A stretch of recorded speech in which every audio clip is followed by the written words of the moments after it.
Any ideas? Yes, sir. 3%? 3% is great. I was at a developers conference 2 months ago, and they said GDP needs to grow by 6% per year in the US before we see any kind of meaningful job growth. So I kind of asked him, when was the last time the US economy grew by more than 5%? The answer was actually back in 1982, 1983. So those days are long gone. We're a $16 trillion GDP economy. A good number for the long-term macroeconomic growth potential of the US is 2.1 to 2.3%. So anything over that number means that aggregate demand is strong enough that we're sucking up excess resources like unemployed labor. For now, the average growth rate for the US economy since the end of the recession in June of 2009 was at around 2%, which is why this is characterized as this really slow recovery.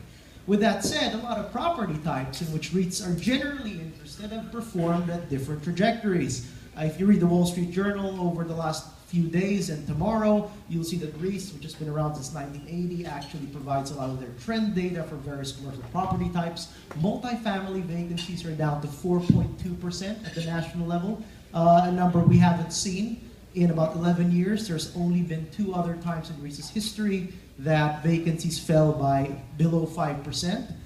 We've been around for 33 years, so that's a pretty long time series. And no surprise, multifamily is hot. If there's any kind of speculative development going on right now without any proof for pre-leasing or tenant rolls, it's multifamily. Is there overbuilding? We'll see. For office, well, it's been a really slow recovery. Vacancies peaked at 17.6% in mid-2010.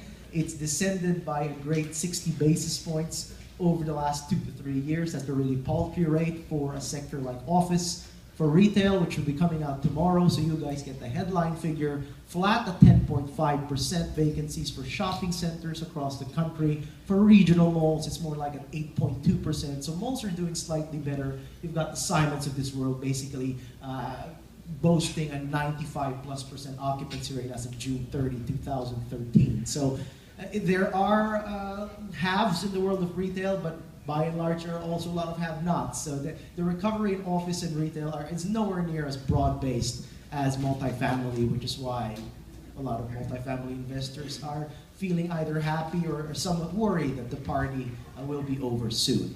So with that said, you've got a slow recovery. You've got these general property types that seem to be recovering at different paces. Are there other categories or sectors which we should be looking at in terms of investment strategies? And for that, I'm going to turn to the real expert, and I'm just going to go to the guy at my right, Henry Coffey, to talk about mortgage REITs and how his firm participates in it. Yes, good morning, everyone, and thank you so much for having